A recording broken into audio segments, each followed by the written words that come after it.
Hello, everyone. Welcome to another Purposeful Conversations with Emee here in the Pamicode Facebook group. Thank you for tuning in, and I hope that this conversation will serve you today.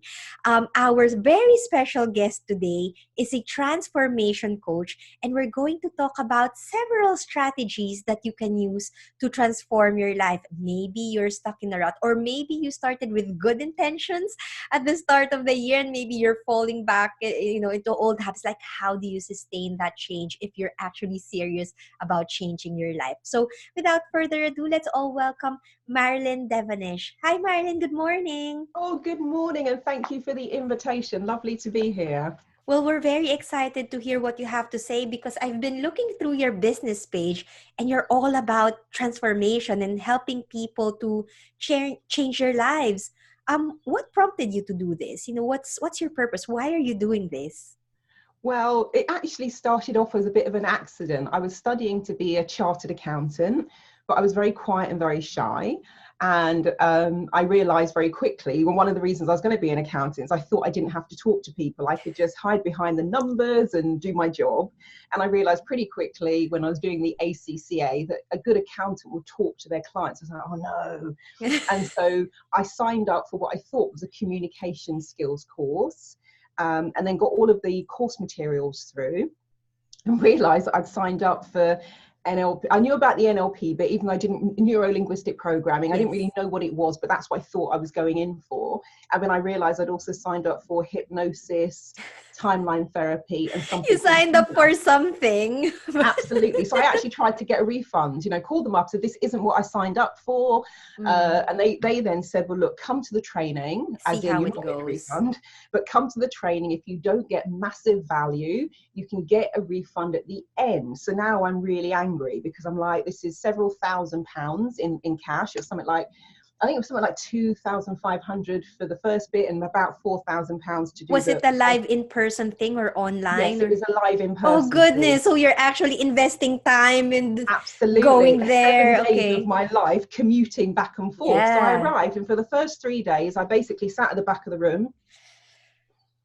Oh dear. And at any opportunity to ask a question, my hand was up in the air because I'm now looking for loopholes to prove that this is nonsense. Because I'd come, I'd done before that, I'd done a business studies degree, postgraduate marketing diploma with a chartered institute of marketing. I'm now onto the accountancy. So all of this stuff is just not in my world at all. I'm guessing because of your previous background, it's all structured and numbers and objective, and suddenly you're going into this sphere where it's quite fluid. It's all about listening. It's all about interpreting the words and how the words actually your beliefs can influence your behavior and your interaction. That it ripples. So I can see why you would be as a psychology lecturer at the university. I've seen this.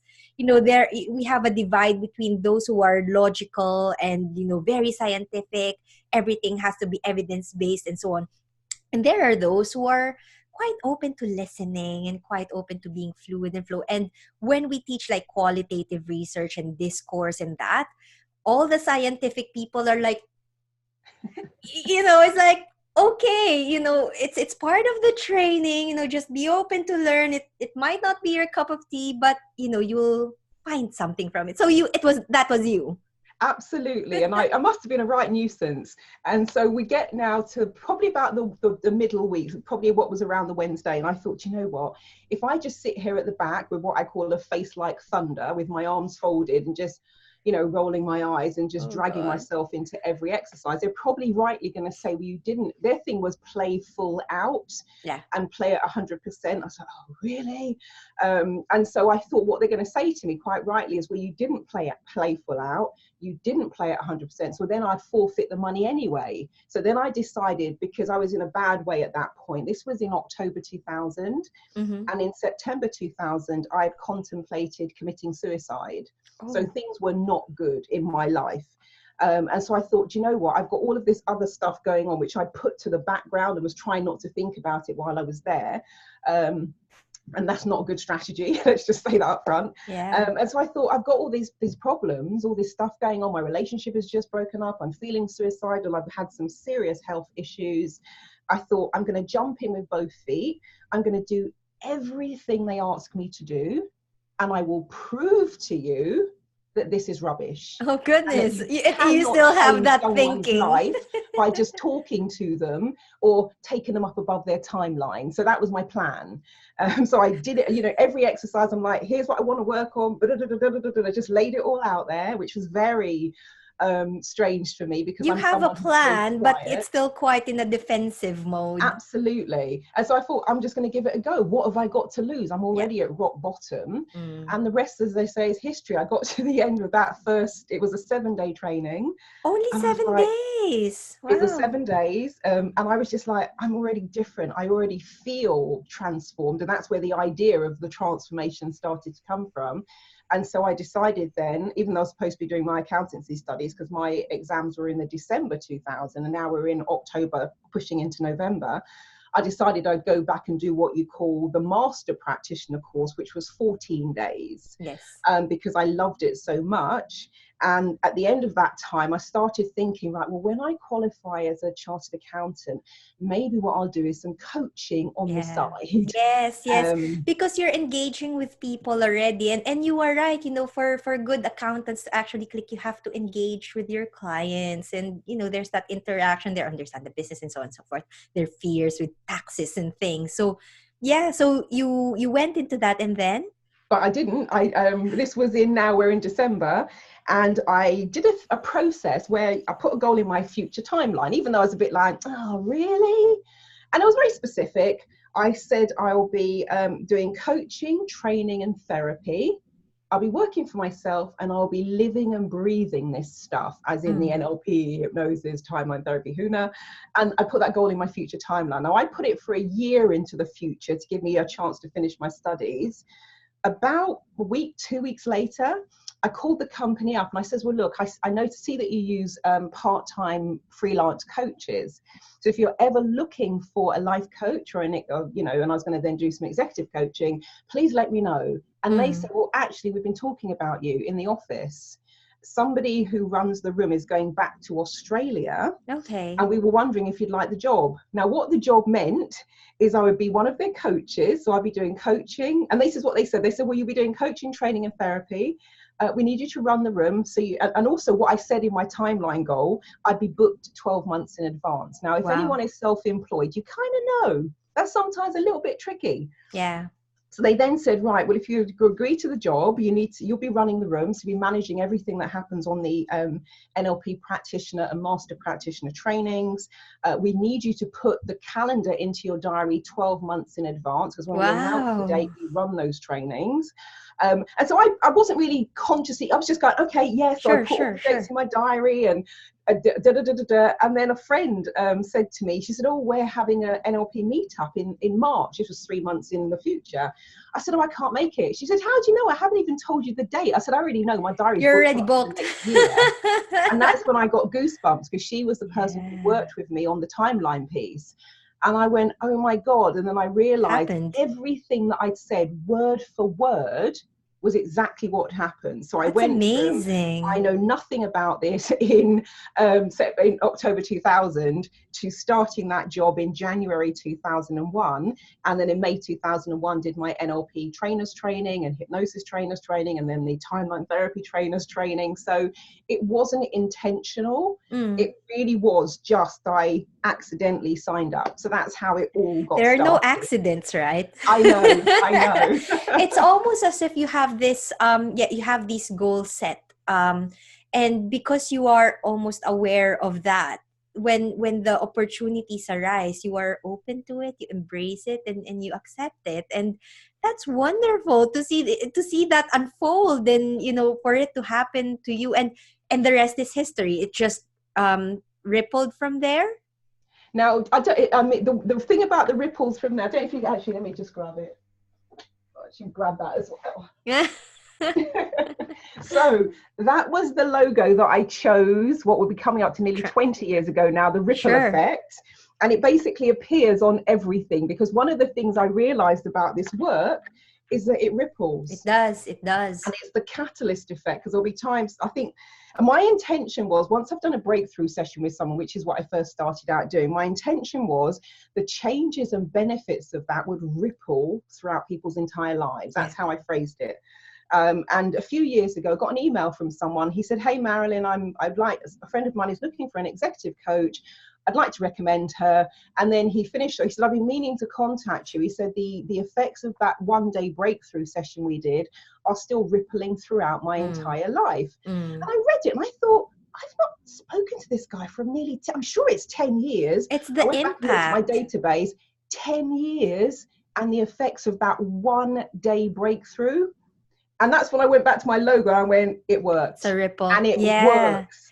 Now I'm curious, especially now that we're talking about transformation and changing life, what sort of techniques, what sort of strategies do you use, and what process do your clients go through to have that initial impact and ripple for years and years into their lives?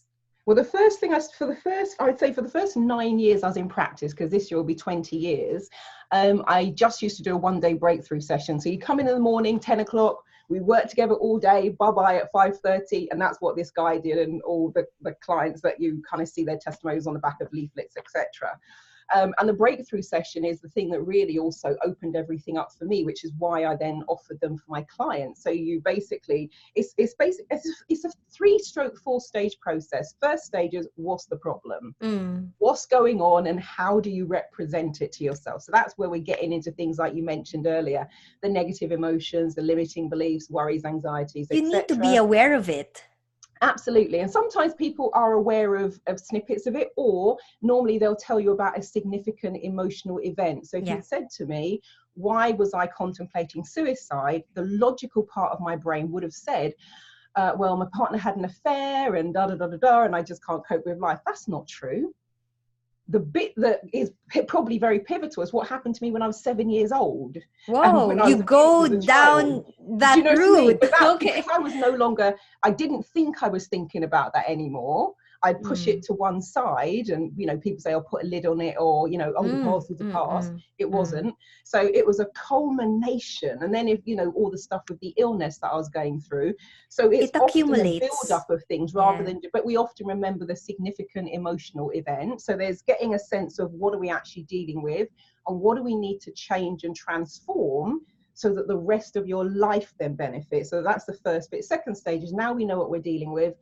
Let's not talk about it anymore. Let's just do something to sort it out. And that's where we come in with the intervention. So when I started, it was the NLP, hypnosis, timeline therapy, HUNA.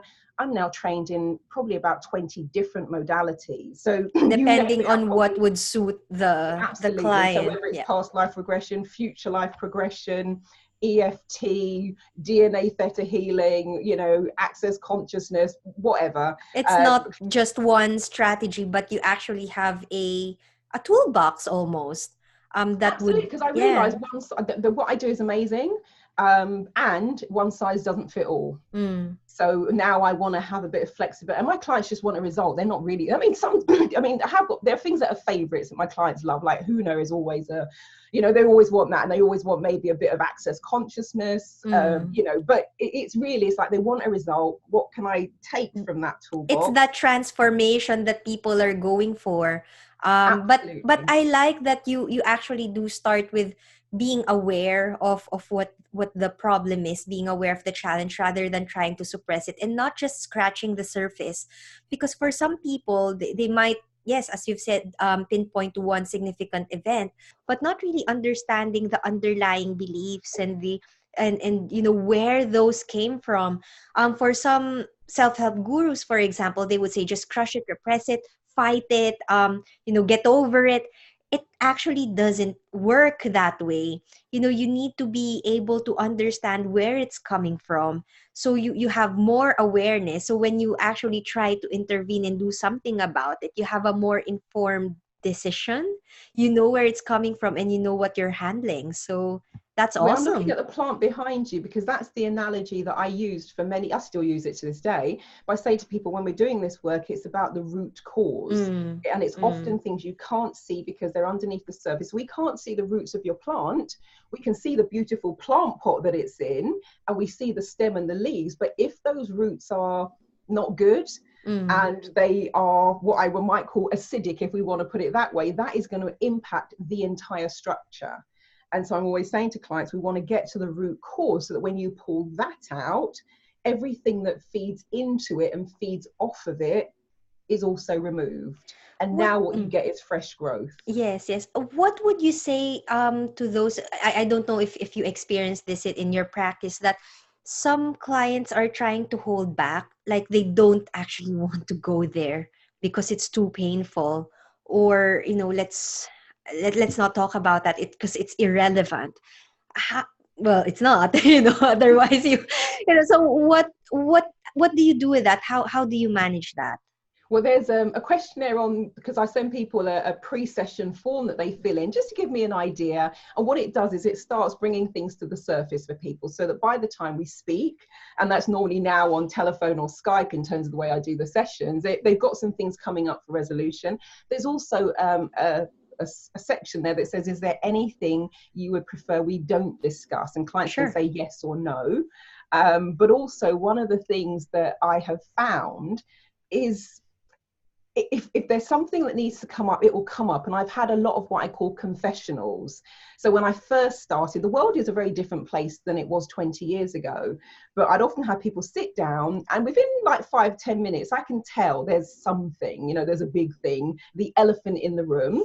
So I would then say, so is there anything else you haven't shared that it will be useful for me to know so we can change and transform this situation? And they'd either, burst into tears, or there'll be a moment where they're going, oh, shall I say it, shall I not? And I say, well, better out than in, because if we're dancing around this, it's going to be the thing It'll that's stay in there. the middle. And then they would confess and say whatever it is. Now oftentimes it was to do with their sexuality. Well, that's why I say the world is very different now. All these things are no longer hidden. And I'd say, yeah, and what's the thing you want to share? And they go, well, that's it. And I That go, was well, it. is that it? I'm like, really? I was waiting for some drum roll and some big fanfare. They will then laugh exactly like you've laughed, and we've broken the ice. Now let's just move along and sort this thing out. Sure. Do you know what I mean? So, and of course, people are at liberty to share whatever they want to share, but they really get, by the time they make it into that space, because if you've gone through the hurdle of maybe looking at the website and going, oh, this is a bit out there, and Yeah. then you've gone through the hurdle of maybe getting in touch or sending me an email or scheduling You're a there 20-minute already. Yeah. consult, you're kind of in. And then if you get Reeled to the in. stage of answering the form, your what I call your inner mind, your unconscious mind is going to be saying, great, at last, This is let's your bring this stuff opportunity up to for actually share resolution. it. Yeah. And so I They've think I hear a been, lot is people will say, I've never told anyone that before. And the feeling, the cathartic release and that sense of a weight being lifted off your shoulders is absolutely enormous and very freeing. And it only takes a second. yeah. And it is quite liberating to let it out. And for some people, I guess they can manage it through journaling, self-reflection, and so on.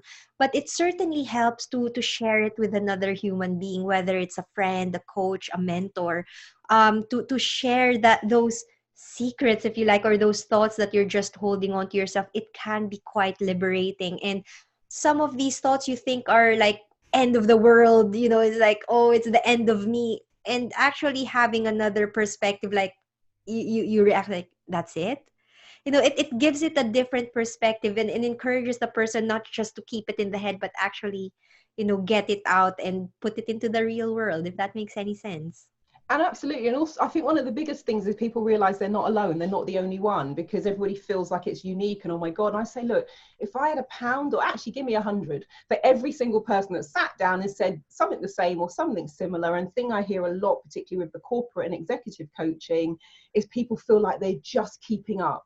And they're Mm. just keeping their head above water. And I guess the term that we use for it now in society is imposter syndrome, where they're looking at themselves, maybe looking at what they perceive other people can do or know or whatever, and they're going, wow, I don't even know if I deserve to be here. I don't know if I'm up to the task and up to the job. And so they feel as though they spend a lot of time waiting to be found out. That they're not even a step ahead of the game. So when I do the stuff with, let's say, the photo reading and the accelerated learning, a lot of it is around that in terms of helping people unlock their potential. So now they go from just about keeping up and keeping their head above water to being ahead of the game and what I call gliding, where no Awesome. matter what comes up, you take it in your stride, you know you can take it in, take it on board, and execute on that idea and do a fantastic job in the process. So Yes, people yes. often want to know they're just not alone. Yeah. And since you've mentioned imposter syndrome, that's actually the topic of my second book. Oh, And you know, the imposter syndrome remedy. And it's actually very common. About 70% of us experience imposter syndrome during our working life. And some people might think it might just be for early career professionals, because I actually do work very closely with early career professionals who just started with their career feeling as if they're still a fraud, like they've just finished their training and now they're being given these responsibilities, and people are trusting them, so they actually do need to build that confidence.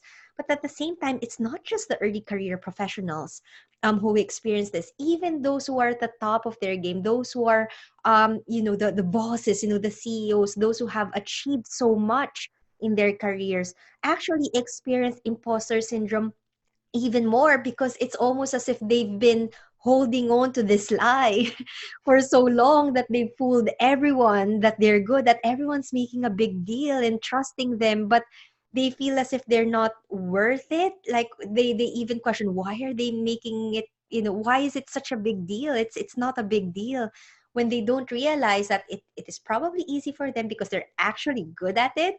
You know, just because they are good at it doesn't mean that it's, you know, it's easy for everyone. So, you know, it's a misconception that it's only early career professionals who might be experiencing imposter syndrome. Even those who are more experienced, you know, they still feel self-doubt. They still feel as if they're just fooling everyone into believing that they're good at what they do, because it's that insecurity. And unless you open up and become aware of where these insecurities are coming from, it will just keep eating your, you know, your self-esteem, and it will be quite hard to progress and flourish when you leave that unaddressed.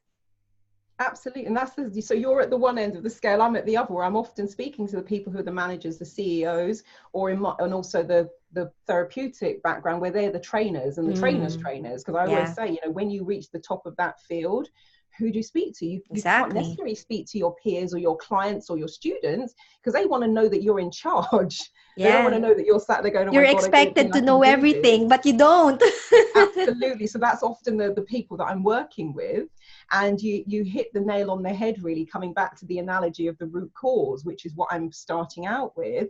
A big part of that, the strategy of the transformation and that 4-step process, is we want to uncover the key limiting beliefs. So what you Mm, said there about the worthiness, a couple of the common ones: I'm not good enough, I'm not worthy, I'm not capable. yeah, And when people have that running somewhere in their psyche, it then colors everything that they think, everything that they do.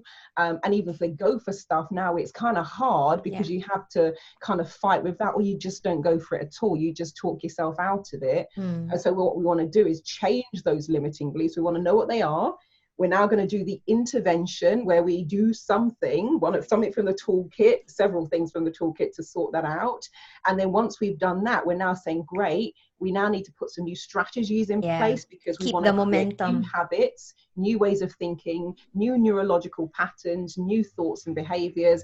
And then that fourth piece, we're now going to put those strategies out into your, if we call it your future timeline, so that you now start living into Yeah. those, and things start happening as if by magic, with the ripple effect, the domino effect, where suddenly something that terrified you a few days ago, even a few hours ago, you're just doing it. And it's like, wow. People, the thing I hear most when people message me is like, oh my God, wow, you're not going to believe this. Mm. And I'll always believe it, but hey, I'll play along and go, really? What happened?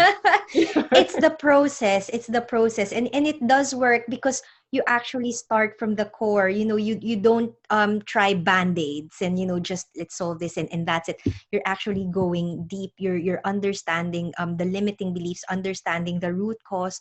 And when you try to work through it and apply new strategies, it's actually addressing those first. And then you intervene whatever tools you may be using, and then apply it, keep the momentum, and then yeah, the transformation will happen. And it's more sustainable in that way because as you've said, you're starting from the roots, instead of just trimming this. Well, You that's why I always actually, say it's like you can, if you're going to weed the garden, you can go, yeah, and trust me, I've done it. I haven't got green fingers. I'll quickly run the lawnmower over it. Go, oh, that looks good. But that's all I right. know And then in a a few days couple of later, days, it's couple of weeks, they're going to come back even stronger. If I yeah, really want to sort it out, I need to go out there and do some proper weeding yeah. and Treat pulling treat things the up at the roots. roots. And we're no different, I think, in terms of the way that we tend to operate as human beings. Absolutely, absolutely. Oh, that's wonderful. What a wonderful conversation, Marilyn. And I hope to those of you who are tuning in today, you've stayed for this long listening to this conversation, probably because you want to transform your life as well. I think the key message that we had today is, don't just treat the surface. You actually need to be aware of your limiting beliefs, be aware of the underlying causes, and then you work your way up from there. It does help to have a coach or a mentor or someone to talk to go through these limiting beliefs. And there are certainly several strategies that you can apply to change and make those transformations in your life. So Marilyn, if people would like to reach out and get in touch with you, where can they find you? Yeah, so I guess one of the easiest ways is the website. It's www.transformationstm.com, and I'll spell that. It's TRANCE, as in hypnotic trance, Trance, yeah. formations, which is F for Freddy, so FORMATIONS TM.com. Email is Marilyn, MARILYN, at transformationstm.com. And on social media, I'm pretty much / Marilyn Devonish, and Devonish is DEV for Victor, ONISH, except for Instagram, where it's the Neuro Success Coach. So pretty easy to find. And in terms, people often say, well, where do you work and how do you work? I'd say 99% of, apart from obviously running in-person workshops, when I'm working with coaches, doing coaching sessions and therapy sessions, a lot of it now is by telephone and Skype or my online meeting room. So it's a more global thing where somebody doesn't have to be getting on a plane and fly in like they used to, have to do. The beauty of the internet, right? It brings people Absolutely. together and it makes it more efficient and easier for both the coach and the client. So thanks again, Marilyn, and thanks everyone for tuning in. So we'll catch up again next time for another purposeful conversations with Emee here in the PAMI Code Facebook group. Until then, take care and bye for now. Bye. Thanks. Bye.